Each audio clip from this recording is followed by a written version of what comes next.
first place in the classic competition, Pete Gluskie and Samantha Winter from Victoria. I think we kind of sat there going, oh, when we look at the cars and, the Skylines and, the 260, we're like, we might come fourth.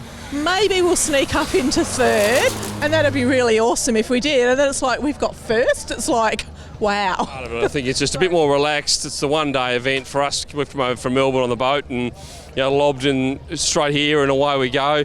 But yeah, nice festival tonight. The locals have embraced it, and it's just an enjoyable, fun day and get out with the competitors. And I know there was some problems along the way with roadworks, but we worked through it, and yeah, it's been a fantastic event. It goes back a fair way. Our very first event was in Hellyer Gorge about 6 years ago, so it was where we kind of learnt the craft and have been doing a bit of it ever since, so it does hold a bit of a special place. I don't think I've done a harder stage for a long, long time, because you stop and you've got to finish at a certain point and get into it at 80 kilometres an hour, so telling him to brake, and then you kind of fall asleep a little bit and then you've got to get bang on it again. So no, we had an awesome time, and we love Hellyer Gorge, as we call it, so it's a beautiful event, and thank you for putting it on.